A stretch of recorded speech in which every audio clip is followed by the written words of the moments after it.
नमस्कार, आज तारीख है 26 अप्रैल दिन रविवार। आप सुन रहे हैं द लेंस का न्यूज पॉडकास्ट राउंड अप, जहां होंगी खबरें देश दुनिया की।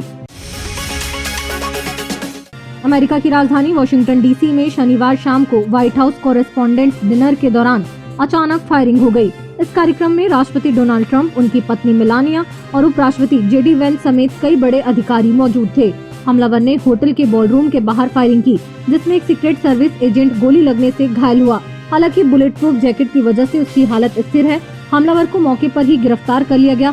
ट्रंप ने हमले के 1.5 घंटे बाद मीडिया को संबोधित करते हुए कहा कि अमेरिका के संविधान पर हमला हुआ, लेकिन सीक्रेट सर्विस ने उनकी जान बचा ली। हमलावर की पहचान 31 वर्षीय कोल थॉमस एलन के रूप में हुई है, जो कैलिफोर्निया का रहने वाला है। वह पार्ट टाइम टीचर और वीडियो गेम डेवलपर था। हाल ही में टीचर ऑफ द मंथ भी चुना गया था।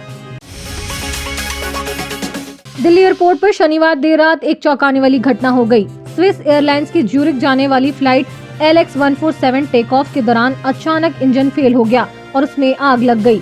पायलट ने तुरंत विमान रोक दिया। एयरबस A330 विमान के लैंडिंग गियर से धुआं निकलता देखा गया। इमरजेंसी स्लाइड के जरिए सभी यात्रियों को सुरक्षित बाहर निकाला गया, जिसमें 6 यात्री घायल हो गए। बता दें कि दिल्ली एयरपोर्ट पर पिछले 10 दिनों में यह दूसरी बड़ी घटना है। इससे पहले 16 अप्रैल को स्पाइस जेट और अकासा एयर के 2 विमानों में टैक्सीवे पर टक्कर हो गई थी। अमेरिका और ईरान के बीच प्रस्तावित सीज फायर वार्ता ठप पड़ गई है। पाकिस्तान में होने वाली इस बैठक के लिए अमेरिकी दूत स्टीव विटकॉफ और जॉरेड कुशनर का दौरा रद्द कर दिया गया है। राष्ट्रपति डोनाल्ड ट्रंप ने खुद सोशल मीडिया पर पोस्ट कर बताया कि उन्होंने अपने दूतों को पाकिस्तान न जाने का निर्देश दिया है। ट्रंप ने लिखा कि 18 घंटे की यात्रा करके बेकार की बातें करने नहीं जाना। अगर ईरान बात करना चाहता है तो बस एक फोन कर दे। ये दूसरी बार है जब दोनों देशों के बीच बातचीत टल गई है। ईरान ने साफ कहा था कि पहले अमेरिका होर्मुज स्ट्रेट से नाकेबंदी हटाए, तब ही वार्ता के लिए तैयार है। ईरानी विदेश मंत्री अब्बास अराक्ची पहले ही पाकिस्तान से रवाना हो चुके हैं। ट्रंप ने यह भी स्पष्ट किया कि इस फैसले का मतलब युद्ध शुरू करना नहीं है।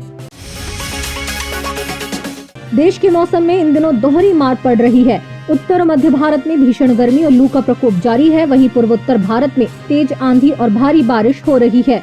भारत मौसम विभाग ने 13 राज्यों में अलर्ट जारी किया है। दिल्ली में आज तापमान 40 से 44 डिग्री के बीच रहा, जबकि उत्तर प्रदेश के बांदा में पारा 47 डिग्री के पार पहुंच गया।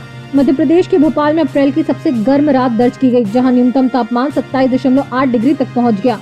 पूर्वोत्तर के राज्यों में असम, मेघालय, अरुणाचल प्रदेश समेत कई इलाकों में 50 से 70 किलोमीटर प्रति घंटे की रफ्तार से हवाओं के साथ भारी बारिश की चेतावनी है। झारखंड में ओलावृष्टि की भी संभावना है। मौसम विभाग के अनुसार 27 से 28 अप्रैल से कई इलाकों में तापमान में गिरावट आएगी और हल्की बारिश राहत दे सकती है। प्रधानमंत्री नरेंद्र मोदी ने रविवार को मन की बात के 131वें एपिसोड में देश की सबसे बड़ी जनगणना पर खास चर्चा की। पीएम मोदी ने कहा कि यह दुनिया की सबसे बड़ी जनगणना है और इसमें जनता की भागीदारी को आसान बनाया गया है। अब लोग खुद भी अपने मोबाइल या कंप्यूटर से जानकारी दर्ज कर सकते हैं और विशेष ID प्राप्त कर सकते हैं। इसके अलावा पीएम ने बुद्ध पूर्णिमा की अग्रिम शुभकामनाएं दी। कक्ष के रण में फ्लेमिंगो पक्षियों की सुंदरता का जिक्र किया। देश में विंड एनर्जी की तेज प्रगति पर गर्व व्यक्त किया और बताया कि 56 गीगावाट से ज्यादा क्षमता हासिल कर ली गई है। उन्होंने नॉर्थ ईस्ट में बांस क्षेत्र को बढ़ावा देने के लिए 2017 के कानून बदलाव का भी उल्लेख किया। दिल्ली कैपिटल्स के तेज गेंदबाज लुंगी एनगिडी को शनिवार देर रात अस्पताल से छुट्टी दे दी गई। पंजाब किंग्स के खिलाफ मैच के दौरान कल कैच लेने की कोशिश में वे हवा में उछले और अनियंत्रित होकर सिर के बल जमीन पर गिर पड़े थे। न्यूरोसर्जन की देखरेख में उनका CT स्कैन और अन्य जांचें की गई, जिनमें रीढ़ की हड्डी और सिर में कोई गंभीर चोट नहीं पाई गई। डॉक्टरों ने उन्हें आराम की सलाह दी है। एनगिडी को कुछ घंटों के ऑब्जर्वेशन के बाद डिस्चार्ज कर दिया गया और अब वे टीम होटल पहुंच चुके हैं। और अंत में खबर जरा हटके में जानिए आसमान से जुड़ी दिलचस्प बात। हम पृथ्वी से नीले आसमान को देखने के इतने आदी हैं कि सोचते भी नहीं कि दूसरे ग्रहों पर आसमान कैसा रंग दिखाता होगा। दरअसल आसमान का रंग वातावरण में रोशनी के बिखरने पर निर्भर करता है। मंगल ग्रह पर दिन में आसमान गुलाबी या हल्का नारंगी रंग दिखता है, क्योंकि वहाँ की लाल धूल रोशनी को इस तरह बिखेरती है, लेकिन सूरज डूबते समय वहाँ का आसमान नीला हो जाता है। शुक्र ग्रह पर घने जहरीले बादलों की वजह से आसमान हमेशा पीला नारंगी रहता है। बृहस्पति पर अगर आप उसके वातावरण में उतरे तो ऊपर नीला दिखता है, लेकिन गहराई में जाने पर यह और गहरा और धुंधला होता जाता है। यूरेनस और नेपच्यून पर मीथेन गैस के कारण आसमान हल्का नीला से लेकर गहरा फिरोजी रंग का नजर आता है। वहीं चंद्रमा और बुध पर कोई वातावरण न होने से सूरज चमकने के बावजूद आसमान हमेशा काला ही रहता है। तो आज के लिए बस इतना ही। कल होगी मुलाकात नई खबरों के साथ। खबरों को विस्तार से पढ़ने के लिए विजिट करिए हमारी वेबसाइट dallens.in। यूट्यूब के अलावा हमारे पेज को एक्स, फेसबुक और इंस्टाग्राम पर भी फॉलो करें।